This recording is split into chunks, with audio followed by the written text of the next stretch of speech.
ಎಲ್ಲರಿಗೂ ನಮಸ್ತೆ. ನನ್ನ ಹೆಸರು ಮಂಜುನಾಥ್ ವಿ ಅಂತ. ನಾನೊಬ್ಬ ಕನ್ನಡ ಶಿಕ್ಷಕ. ಈ ಶಿಕ್ಷಕ ವೃತ್ತಿ ನಾನು ಕಷ್ಟಪಟ್ಟು ಬಂದಿದ್ದಲ್ಲ, ಇದಕ್ಕೆ ನಾನು ಇಷ್ಟಪಟ್ಟು ಬಂದಿರೋದು.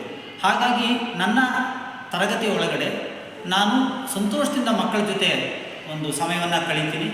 ಏನು ನಾವು 40 ನಿಮಿಷ 50 ನಿಮಿಷ ತರಗತಿ ಅವಧಿ ಕೊಡ್ತಾರೆ, ಅಷ್ಟನ್ನು ಕೂಡ ವ್ಯರ್ಥ ಮಾಡದೆ ಮಕ್ಕಳನ್ನು ಒಂದಲ್ಲ ಒಂದು ಚಟುವಟಿಕೆಯಲ್ಲಿ ಭಾಗವಹಿಸಲು ಮಾಡೋದು ನನ್ನ ಒಂದು ಮೊದಲ ಆದ್ಯ ಕರ್ತವ್ಯ.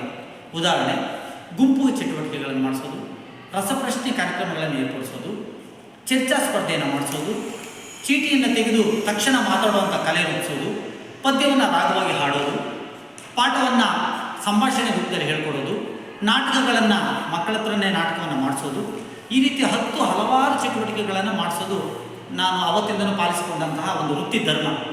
ಇದಕ್ಕಾಗಿ ಏನೂ ಗೊತ್ತಿಲ್ಲ, ನನಗೆ ಮಕ್ಕಳಂದರೆ ಇಷ್ಟ, ಮಕ್ಕಳಿಗೆ ನಾನಂದರೆ ಇಷ್ಟ. ಇದೇ ಒಂದು ಕಾರಣ ಆಗಿರ್ಬೋದು ಅಂತ ನಾನು ಅಂದ್ಕೊಂಡಿದ್ದೀನಿ. ಇನ್ನೊಂದು ಸ್ಪೆಷಲ್ ಏನು ಅಂತಂದರೆ, ಮಕ್ಕಳು ಕೋವಿಡ್ ಟೈಮಲ್ಲಿ ನಾನು ಕಂಡುಕೊಂಡಿದ್ದೇನೆಂದರೆ, ಆನ್ಲೈನ್ ಕ್ಲಾಸ್ಗಳಲ್ಲಿ ಹೇಗೆ ನಾವು PPT ಮಾಡಬೇಕು, ಹೇಗೆ ಕ್ಲಾಸ್ಗಳನ್ನು ತೊಗೊಬೇಕು ಅನ್ನೋದು ಕೂಡ ಅದು ಒಂದು ನಮಗೆ ಆಚರಣೆ ಬಂದಿರತಕ್ಕಂಥ ಒಂದು ವಿಧಾನ. ರಸಪ್ರಶ್ನೆ ಕಾರ್ಯಕ್ರಮಗಳನ್ನು ಆನ್ಲೈನಲ್ಲೂ ಮಾಡಿ ಕೂಡ ನಾನು ತರಗತಿ ಮ್ಯಾನೇಜ್ಮೆಂಟ್ ಹತ್ರ ಸೈ ಅಂತ ಅನಿಸ್ಕೊಂಡಿರ್ತಕ್ಕಂಥ ಒಂದು ಕಾರ್ಯಕ್ರಮವೂ ಇದೆ. ಇನ್ನು ನಾನು ಈ ಒಂದು ಶಿಕ್ಷಕ ವೃತ್ತಿಯಲ್ಲಿ ಎಷ್ಟು ವರ್ಷ ಮುಂದುವರಿತೀನೋ ಅಷ್ಟು ವರ್ಷವೂ ಕೂಡ ನಾನು ತನು ಮನ ಮಕ್ಕಳಿಗೋಸ್ಕರನೇ ನಾನು ನನ್ನ ಸೇವೆಯನ್ನು ಮಾಡ್ತೀನಿ. ಎಲ್ಲರಿಗೂ ನಮಸ್ತೆ.